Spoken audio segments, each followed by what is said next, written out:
Hello. Well, I've sent pictures with the items that you see here to do Al's wound, and so we're going to move over to the wound now and go from there. This is normally what it looks like before we take the bandages off.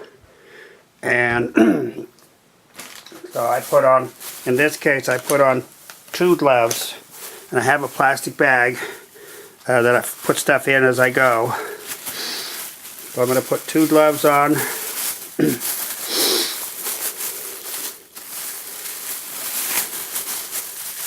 And I'm going to peel from the corner, kind of pull it. There is some remover things, but a lot of times it comes off like this. Just pull it slowly. And you'll see it comes off. I hold the cleaner part with the left hand. Take the other pieces off. There's something inside each hole, like this. And it hurts sometimes. Take the pads off. And then what I do is I put it in my left hand. I fold it up. I take my left glove off with my right glove. Put it inside the glove. Then I take my right glove off and put it inside of that. Okay. And then I put another glove on.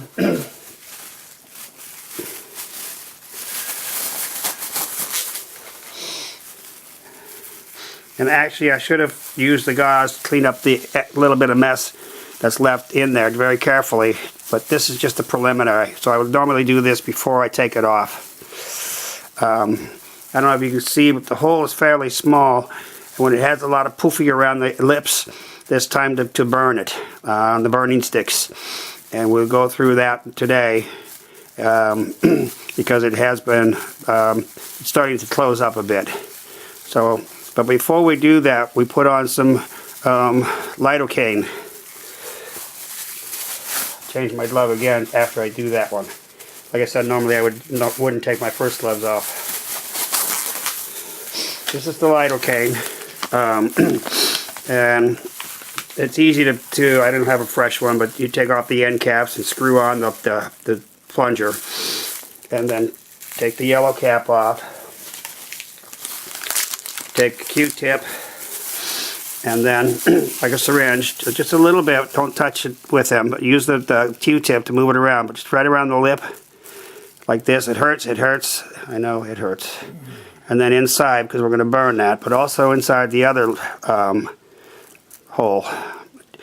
And this lidocaine is like Novocaine. So and then I take the Q-tip, break it in half, put it away. And then I let that, while I'm cleaning the rest of the wound, around the wound, I let that work its way in. So for cleaning, I use these 4-inch gauze. And you take a syringe. You could either use the fluid that's in the syringe, which is just saline water. A lot of times I just flush it out or clean it out.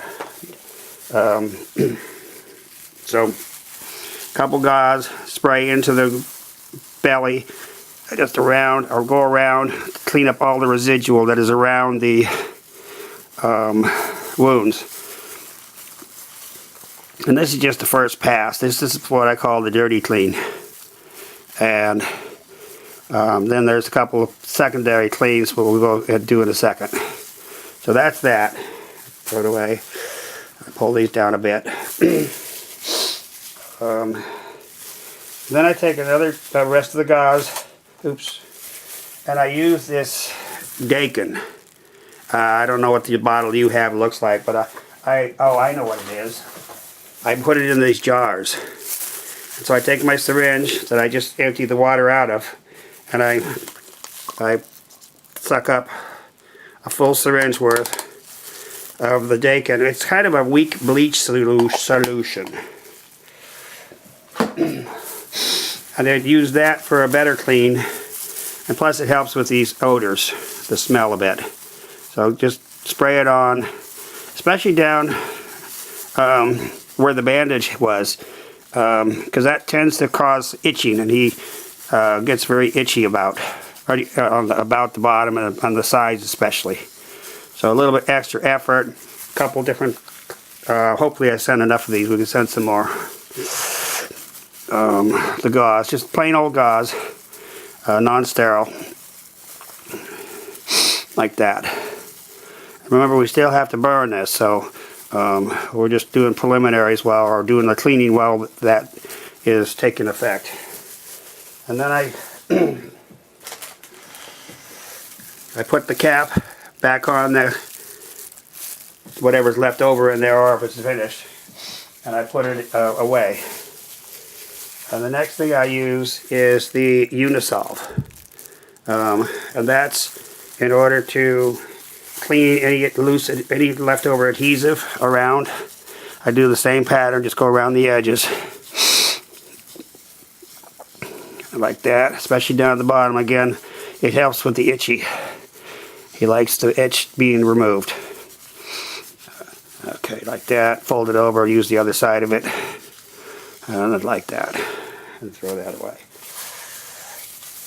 And then we have the lollipops, the Cavalon barrier film.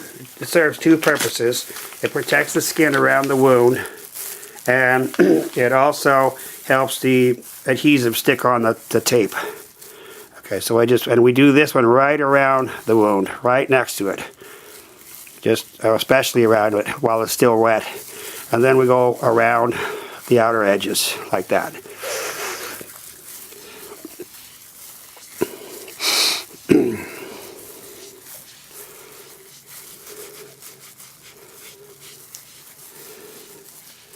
He usually talks more than this, but that's okay. Alright, now we're going to do the part that he doesn't like. We're going to flush out the wound real quick again with our Dakin water solution. What we're going to do is just use the gauze, and we're going to shoot it right into the hole. So oops, hopefully it doesn't leak around the edges like that. Shoot it in the hole just to clear out excess materials. And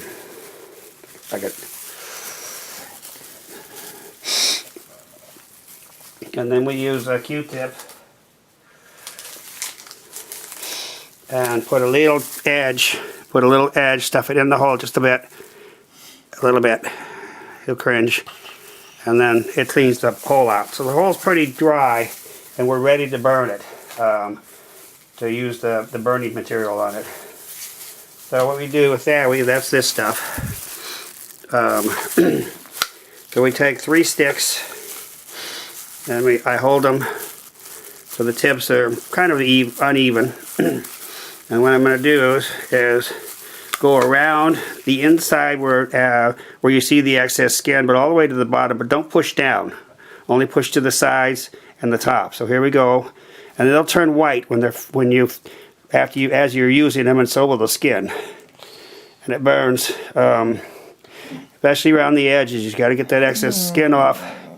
Sometimes it hurts a lot. And you'll know when the sticks are finished, when the material is basically going off the tips. Okay. And since we needed to do a lot around the edge, we're trying to make that hole a little bigger. Okay. And we fold them in half, break them in half, put them in our bag, and we take 3 more. And do the same thing one last time. 3 more. Just to burn this excess skin. God. Okay, I'm sorry. It does hurt, even with the lidocaine. Oh, gosh. It'll turn the skin gray, because basically what it does is cauterizes the skin. And burns the skin off. Okay, we just stop and do that. Okay. And then we'll use another Q-tip. And more of the lidocaine. So we put more lidocaine on that hole just to help with the pain that we caused. Just like that. Just like that, okay? Some of the skin will come with it, so you'll see. And we just leave it like that. And then we're going to take the 1/2 inch AMD packing strips. And we're going to cut off about 1.5 inches, maybe.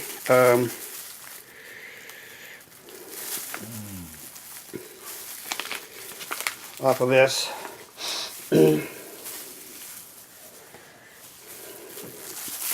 And this antimicrobial. So we just cut off 1.5 inches or so. And I always give this top piece, I push it just to see if there's any pus in there, just to clear the channel a little bit, as I call it. And we'll take our Q-tip again, a fresh Q-tip this time, and then kind of fold it over, stuff it kind of in the hole. Don't push too much pressure, but you'll see it kind of sticks. And that's to keep the channel open and let the pus or anything that's infected come out.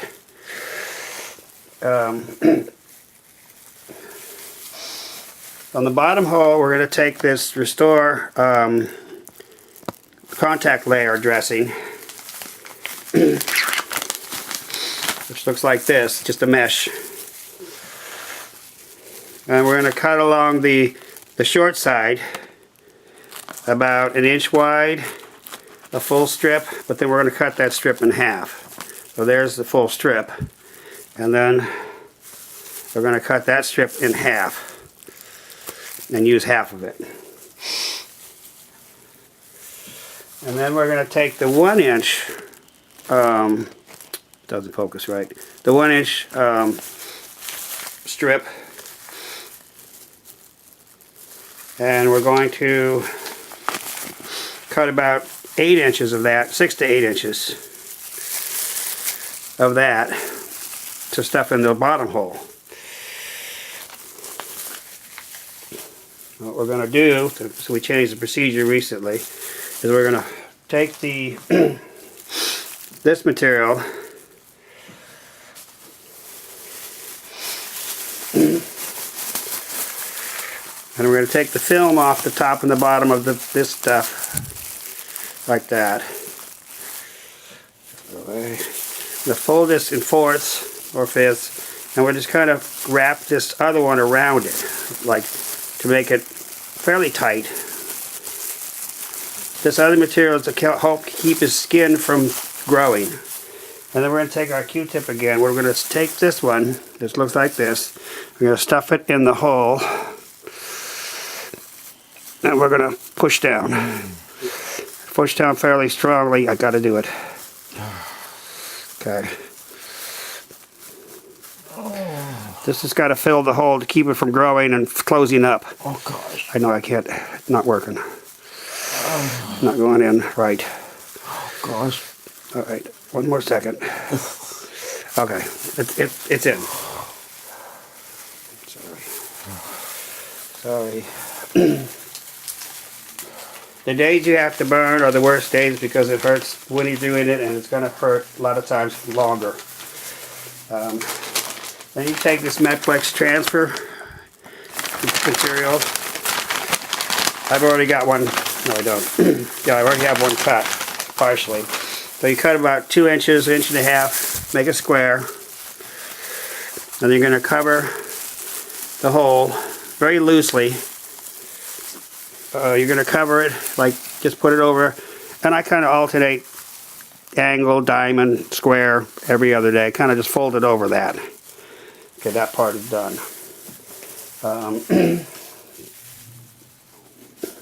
Then you're going to take the 1626, the smaller 4.5 by 4 inch Tegaderm film. No, you're not. You are, but later. You're going to take the 4 inch by 4 inch sorbent sachet. And you can pre-cut a lot of these so it's easier to do over a period of days. And for the top hole, you're going to kind of take the excess and put it on the edges and cut it in 4 squares.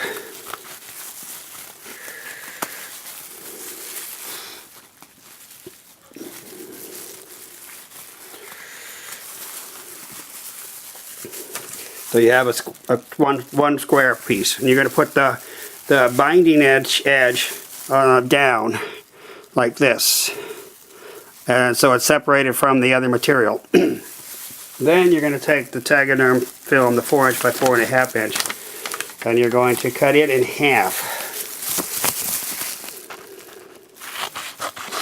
And you're going to take the half that you cut and take the backing off of it. Take the backing off. You got the sticky part, and you take it on, and then you say, small poof. And he'll poof his stomach out. The purpose for this is so the bandage, the covering is loose on the wound, but it's tight on the skin. So we're going to put it on top, like this, covering the white material.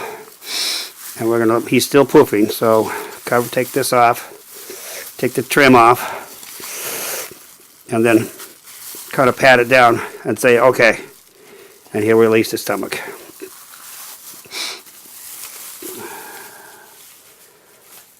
Then we're going to take the 8" by 4" sorbent sachet.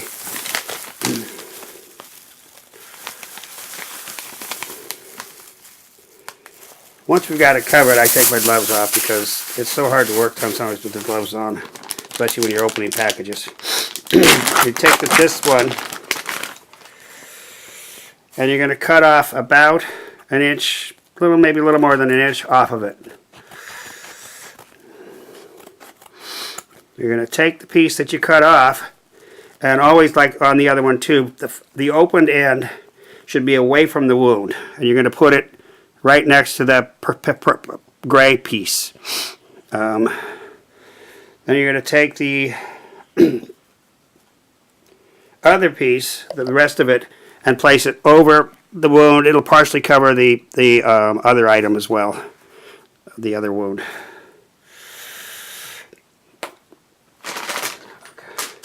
Then you take your large 8" by 12". May have pre-cut them, but I cut it at 15.5 inches down at the bottom. There's a scale. So we're halfway, cut it in half. And then, get it.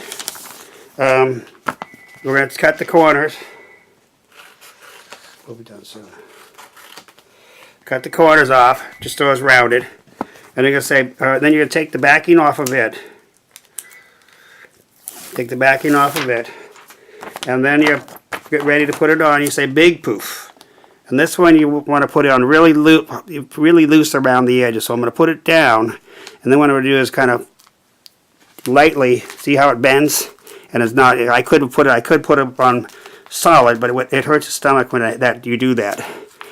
Okay, and then while he's still poofed, you work off the covering. I always try to work away from the edges, towards the edges, especially on the, well, sometimes you can't, especially on the outer ring. That way you're pulling it away from the edge, all the way around. Don't try to push it down yet.